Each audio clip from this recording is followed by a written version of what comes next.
Olá, tudo bem? Começa agora uma série inédita de estudos das profecias da Bíblia. Esta é a série O Grande Conflito e o tema de hoje é o livro que revela tudo. Aqui nas minhas mãos eu tenho a palavra de Deus, a Bíblia Sagrada.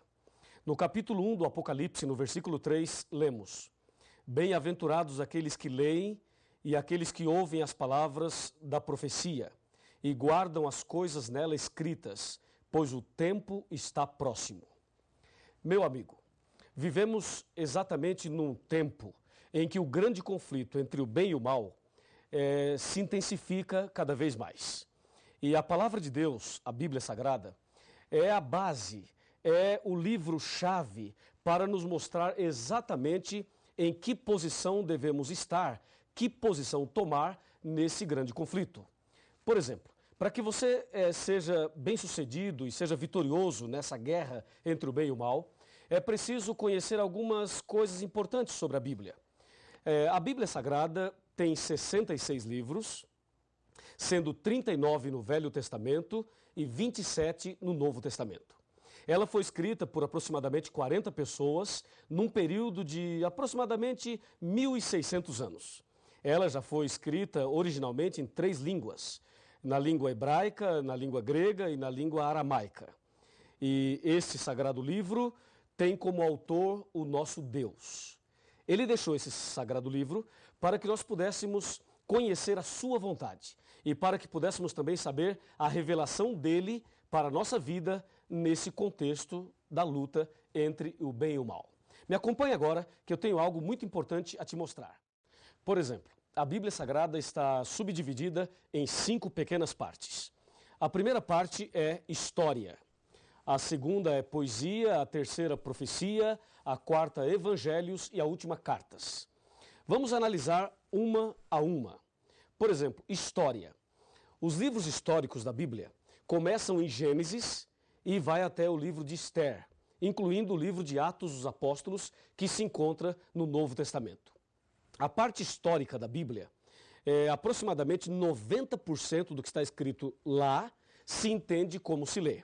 E apenas 10%, mais ou menos, foi escrito numa linguagem simbólica profética. Então, entenda bem, a parte histórica da Bíblia são os livros que registram a história da criação, a história de Adão e Eva, a história da queda, a história de Davi e Golias, de Sansão e Dalila, do povo de Israel, os livros históricos. Esta é a primeira parte da Bíblia. A segunda é poesia. A poesia são livros que foram escritos numa linguagem poética. Por exemplo, eu tenho aqui Jó, Salmos, Provérbios, Cantares, ou seja, Cântico dos Cânticos. E também o livro de Eclesiastes. Esses livros são poéticos. E de todos eles, a poesia mais conhecida se encontra nos Salmos, que é o Salmo 23. Lembra? O Senhor é meu pastor e nada me faltará. São os livros poéticos. Destes, aproximadamente 85% do que está escrito lá se entende também como se lê. E aproximadamente 15% é numa linguagem também simbólica, figurativa. A terceira parte é a parte da profecia, que envolve o livro do Apocalipse e também o livro de Daniel. A parte profética começa em Isaías, vai até Malaquias e, repito, inclui o Apocalipse e também o livro de Daniel. Esses livros proféticos são os livros que apresentam de forma mais clara e de forma bem contundente esse grande conflito entre o bem e o mal. Entendeu? E aqui é bom que você preste muita atenção, eu tenho aqui as informações bem atualizadas sobre tudo isso. Por exemplo, o livro do Apocalipse é o livro mais difícil de se entender. E também o livro de Daniel.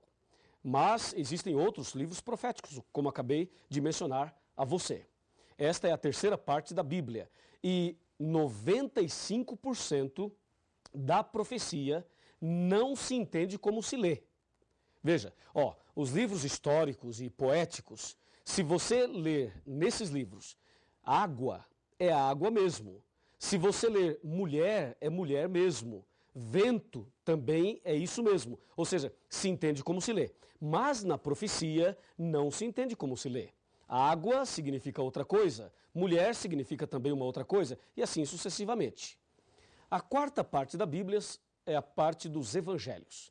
Os evangelhos são 4, Mateus, Marcos, Lucas e João.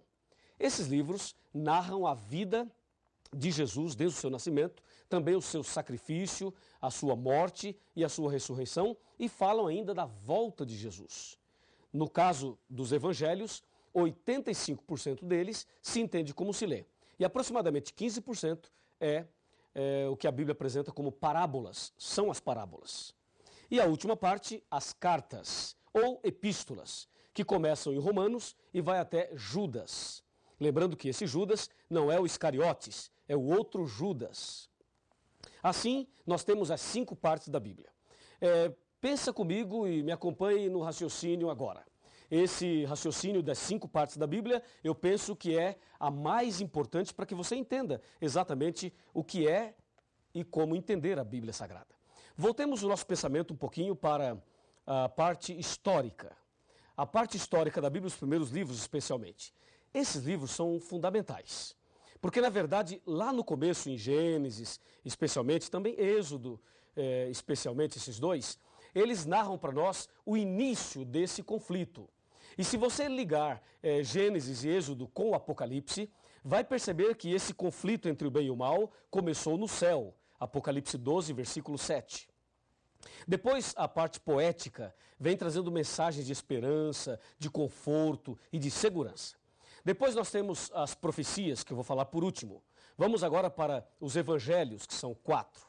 O caso dos evangelhos é um caso muito interessante, porque 85% deles se entende como se lê. Pensa comigo o seguinte, Jesus estava andando e encontrou um homem cego, ok? Colocou a mão sobre ele e disse, vê, e o cego viu. Eu pergunto, isto é simbólico ou isto aconteceu de fato? Com certeza, aconteceu de fato. Pense num outro acontecimento. Jesus estava caminhando, encontrou um paralítico e disse a ele, que queres que eu te faça? E o paralítico disse, Senhor, eu quero ficar bom, eu quero andar. E Jesus então diz, levanta-te, toma a tua cama e anda. E o paralítico levantou e andou. Isto é simbólico ou é literal? Com certeza é literal, porque isto aconteceu de fato. Agora pense de outra forma. Jesus disse certa ocasião, eu sou o bom pastor e você é a ovelha. Eu pergunto, você é uma ovelha? Claro que não, você é uma pessoa, tem 2 pernas, 2 pés. Uma ovelha tem 4, não é verdade? Então você não é uma ovelha, mas Jesus disse que você é uma ovelha e disse que ele é o pastor. Aí você tem uma linguagem simbólica, uma linguagem figurativa. Jesus também mencionou e advertiu com respeito ao trigo e o joio. O trigo são as pessoas fiéis e o joio são as pessoas infiéis. Aí você percebe uma outra linguagem simbólica. É claro que você não é trigo e você também não é joio, mas estas palavras revelam a característica ou as características daqueles que são fiéis e daqueles que são infiéis. Assim você percebe que os evangelhos, 85% se entende como se lê e 15% não se entende como se lê. São as parábolas. E as cartas também. As cartas ou as epístolas, 90% se entende como se lê e 10% não. Mas o mais interessante está ligado à profecia. As profecias da Bíblia, elas foram escritas numa linguagem simbólica, especialmente o Apocalipse, o livro de Daniel. São carregados de simbolismos e isto é algo que preocupa muita gente. E há muitas pessoas que não gostam de estudar a profecia porque não entendem. Vamos observar algumas coisas da profecia. Abra sua Bíblia aí, eu vou abrir a minha aqui também para dar um exemplo. Vejamos Apocalipse capítulo 7, versículo 1. Aqui diz, abriu a sua Bíblia? Ok? Então vamos ler. Depois disto vi 4 anjos em pé nos 4 cantos da terra, conservando seguros os 4 ventos da terra, para que nenhum vento soprasse sobre a terra, nem sobre o mar, nem sobre árvore alguma. Percebeu alguma coisa diferente? Se você não percebeu, eu vou ajudá-lo. Aqui diz que tem 4 anjos nos 4 cantos da terra, segurando os ventos. Primeiro problema, a terra é quadrada? Ou é retangular para ter 4 cantos? Não, a terra é redonda. Ela não tem 4 cantos. Ora, se não tem 4 cantos, por que o Apocalipse fala que tem 4 anjos nos 4 cantos da terra? Percebeu? A profecia não se entende como se lê. E mais, diz que os 4 anjos estavam segurando os ventos. Será que dá para segurar os ventos? E será que os anjos estão impedindo os ventos de soprarem? Claro que não, porque se isto acontecesse, nós estaríamos mortos. Então, ficou claro que a profecia não se entende como se lê. E aí você deve pensar, pastor, como é que se entende? Calma, nós vamos chegar lá. Esse é apenas o primeiro estudo dessa série. Veja um outro exemplo. Abra sua Bíblia em Apocalipse 12 e confira comigo o que diz o Apocalipse 12. Versículo 1. Viu-se grande sinal no céu, a saber, uma mulher, vestida do sol, com a lua debaixo dos pés e uma coroa de 12 estrelas sobre a cabeça. E aí?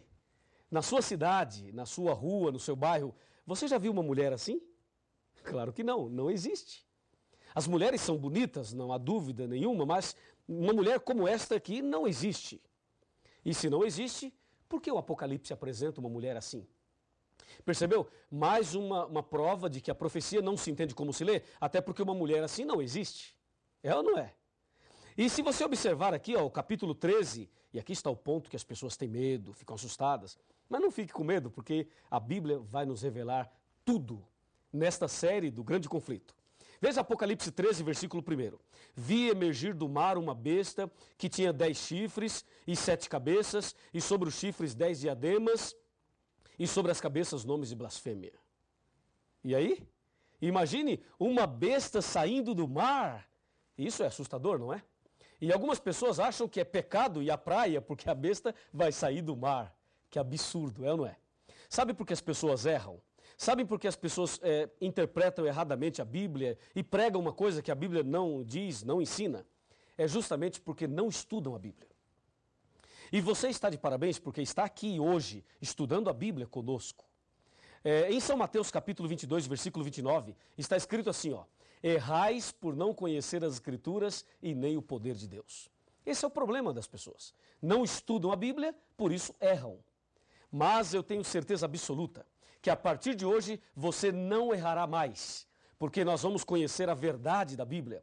A Bíblia nos revelará tudo que você precisa saber para vencer nesse grande conflito, para ser vitorioso nessa guerra entre o bem e o mal. Aliás, eu quero dizer a você o seguinte, Jesus esteve nesse mundo.